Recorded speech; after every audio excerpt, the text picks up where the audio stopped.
Warning, this video may contain graphic content, such as sexual scenes, violence, gore, boobies, and the rest of the fun stuff.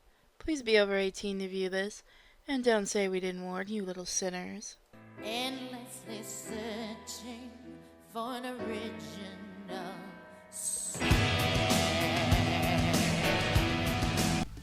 Hey guys, we're back with more Lucy's Got Problems, and boy does she.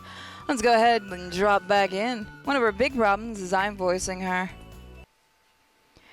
Now I should look like a pile of twigs to a casual observer. Wonder if it'll be enough.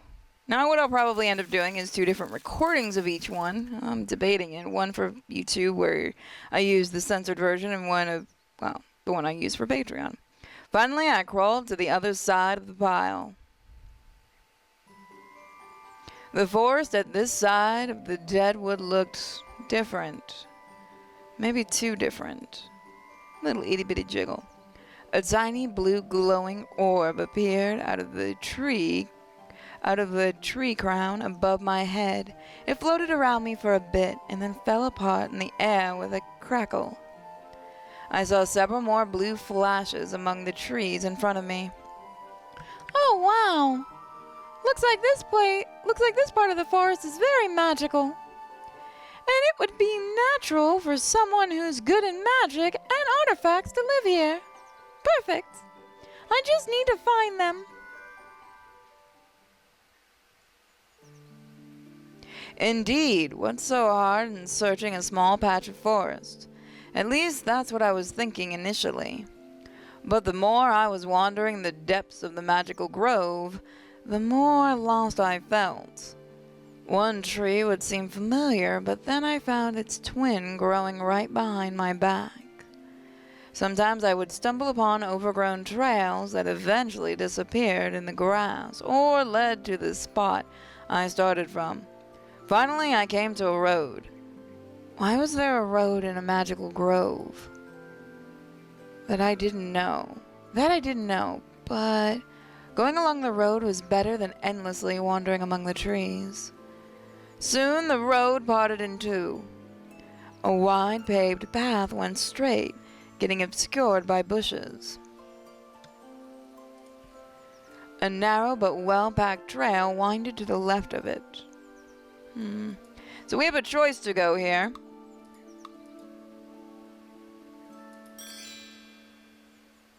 Since the trail is so well trodden, it must be well used. It would surely lead to a place where someone lives. I walked up to a junction and turned left. The sun had set pretty soon. It seemed to me that it happened too fast, but who knows what can be considered normal in a magical forest. I already felt as if I was wandering this grove for an eternity. Maybe I just didn't notice the dusk approaching. The trees grew sparser here, so the moonlight easily reached through the leaves. The road carried me forward, and though it winded among the trees and sometimes hid in tall grass, walking along it was easy and pleasing. Legs were almost moving by themselves. That's why I was so surprised when my boot got stuck in the mud. Then I was surprised even more when I realized there's no trail anymore. Only now I felt how awfully tired I was. I really do love the backgrounds. I was still surrounded on all sides by the trees, only these ones were shorter. And they also looked unhealthy. I'm not sure when did I start making a difference between healthy and unhealthy trees, but these definitely were not all right. The bark was riddled with fat larvae and small dirty yellow mushrooms. Because of their color and moist sheen, they reminded me of... Ew, ew, ew, ew, ew, ew! I don't even want to think about that. Gross, gross, gross, gross, gross. Yeah, it's good that I decided to look around. I wouldn't want to scrub something like that on my suit, too. I still didn't understand where I had found myself, but it would have been better to consider it while seated. I picked up a stick and poked the hump a couple of times before mustering the courage to sit on it. Ground under me was still loose and wet. A swamp? I carefully looked around again. Sparse trees were gnarled and distorted. Some were not as fortunate and sunk into the uneven ground, so that only a few branches or roots were sticking above the surface. Sorry about that. What at first glance looked like a green field got ripples from the slightest gust of wind. Here and there pools of ooze were glistening. Well, yeah, there's no doubt I stumbled into a swamp in the middle of the night, and I had not the slightest idea in which direction should I proceed. Since I don't know where to go next, I can at least go back. Where did I come from? I tried to restore the directions in my memory, but the more I looked around, the more I got confused. All the familiar objects disappeared as if someone erased them on purpose. I hugged my knees and shuddered. Easy, easy, it's not too bad. I'll just sit here until morning, and after dawn, we'll see. I'm a scout after all. Finding a way out of tight spots is my job. Even if there's no way out, what am I saying? Hey, Lucy, don't pout. There's always the first time, and new experiences are awesome. After all, the more experienced you are, the better your CV is. I can view it as a unique opportunity. Not everyone gets to be hopelessly lost in a swamp where nobody would ever find them. I went silent. Usually banter would raise my spirits and help me concentrate, but now my thoughts were chaotic and they scared me. It's a bad place.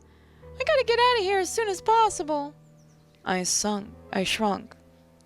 Must have looked very pitiful, a tiny lone figure amid a vast marshes. It took me some time to realize I was hearing a song. What? The song grew closer and closer. Funny, but I couldn't determine which direction it came from. I already noticed how sounds might act strangely in the forest. I stepped uneasily and turned around. Something is not right. Oh, wow, I love the art. A figure was lightly treading over the viscous ooze among felled tree trunks. I could discern it even in the fog. This song is wrong. A song about insanity and destruction. Suddenly everything went silent. The figure froze a dozen yards away from the place where I was standing, pale and white, shrouded in mist. It was staring at me. Run, Lucy. Oh, I'm enjoying the hell out of this so far. A dagger flicked in my hand before I could think again. I was going to fight with this? To the side! The pale-shaped dashed, barely missing me, slicing the yellow mist in two ghastly wings. My nostrils were assaulted by a pungent stench of the swamp and something nauseating and sweet that made the air get stuck in my throat. But at least I managed to dodge. I was still alive. A shrill yell of a night bird made me snap out of it. Clenching the dagger, grip even tighter, I turned around. My eyes raced inside a gap between the trees, filled with yellow mist and moonlight. The apparition was nowhere to be seen. Where did it go? Oh, there's too many good choices here. Yep. Above. I raised my eyes just in time to notice a white silhouette perched on one of the trees. Come to us, surrender to the hollow. It will understand you. It will accept all of you. It's already inside. It waits. Awaits always inside. Give up. Give up. Give up or be filled by the hollow. The creature rushed down, with deafening laughter blasting its way through the pointy branches. Ground under it wallowed and ripped like a living thing. I lurched sideways, but too late. A blow knocked me off my feet. I rolled over the wet grass, gasping for air. Get up! Get up! As soon as I raised my head, I saw the wispy outline of the figure. We were only a couple of steps apart, but now the creature moved slowly, savoring its moment of triumph. Do you feel it? Do you? Of course you do. Do you feel this? The end of the forest will feast the hollow as a gift. The dagger still glistened in my fist. If this creature was able to hit me, maybe I'll be able to get it too. Dang it! Give me all the saves. Devised a ruse. I clenched my teeth and crawled away from the creature as fast as I could. I couldn't have time to stand up. We both knew it. The creature made a strange burbling laughter sound. I don't know what the hell that was. There was no joy or even wicked triumph in it. Most of all, this laugh reminded smooching of the swamp ooze. Unreliable support gave in under my feet, and my elbows slipped in the mud. However I tried, the distance between me and the figure was shrinking. The creature's movements became more agile. It must have been preparing for its final attack. I could not escape my pursuer, at least while it was standing. As soon as the creature came close enough, my tail entangled its shin. The creature's eyes were still dark and lifeless, but it appeared for a moment they widened in surprise. I pulled as hard as possible. Ah! The creature lost its balance and fell into the thick mud with a shriek. I immediately relaxed my tail and in one move turned to my stomach and tried to get up, desperately crawling to the ground. Ah! It wasn't going to let me go so easily. The creature was firmly holding me by the leg. I wildly swung my free leg, hoping to hit the beast in the head. It shrieked again, whether in pain or in anger, and pulled its prey closer. My ankles smeared, and ooze finally slipped out of the creature's hand. Despair gave me strength. I racked the creature with both feet and felt something firm under my heels. This time I hit for sure. The thing wailed and reeled not far, but just enough for me to have a chance. I pushed off the ground, stood on one knee, and quickly stood up, grabbing the root branches. Legs were barely holding me, but I still tried to run. As if out of malice, the trees popped up on my way. Another shriek rang nearby, almost into my ear. I only managed to turn to the sound. A blow. Air burst out of me, like from an open soda can. Everything blended together. The crack of my ribs and branches, screams, light, darkness, white spots, black ones, and the black sky above and below. I felt the next blow with my whole body. It wasn't the creature this time. It was water? Hundreds of bubbles twirled around me. I helplessly moved my arms and legs, trying to row, but I couldn't fight the flow. For a moment, I saw black skies sprinkled with stars. Did I have time to inhale? Did I, or did I not? My lungs were burning. My last strength, I tried to resurface, but the water was whirling and throwing me side to side like a rag doll. Soon I couldn't even tell up from down. Burning in my chest became unbearable. 1 moment later, water rushed into my lungs.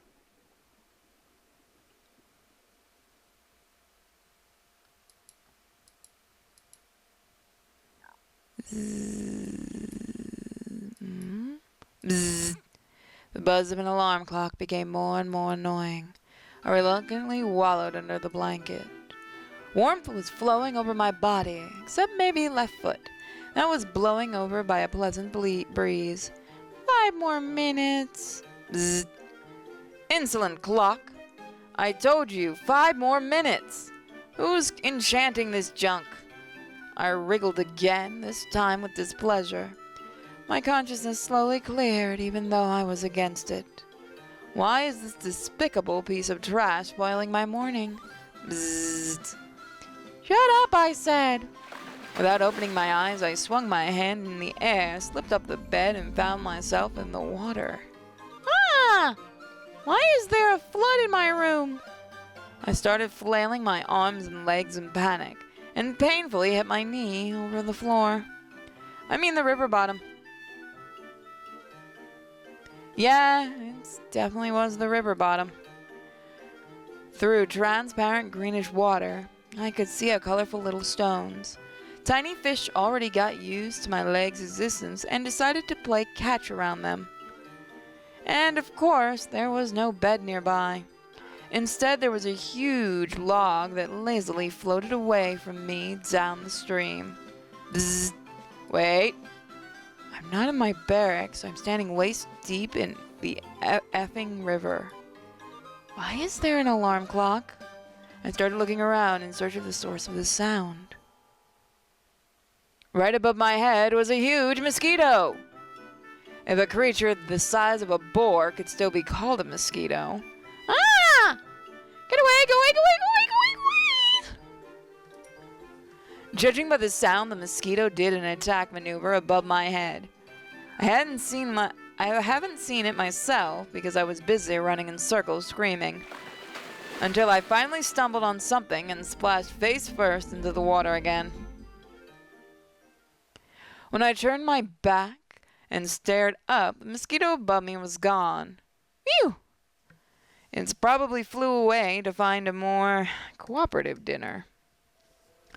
The flow was dragging me further and further down the river. At least this time I wasn't drowning. Warm water gently carried me forward, caressing every inch of my naked skin. Since it's so, why not go with the flow a bit? Oh, look at the chibi, look at the chibi, look at the chibi, chibi, chibi, chibi. I wasn't even upset with the sorry state of my equipment. Of course, I would be reprimanded by the decanus, but at the moment I was thankful for every tiny hole in my suit. Slowly, one by one, the memories of the past events emerged in my head. My mission, ancient forest, magical wisp, that thing in the swamp. I involuntarily shuddered at the thought of the thing. How could it really exist? And what's more surprising, how could I have survived an encounter with it?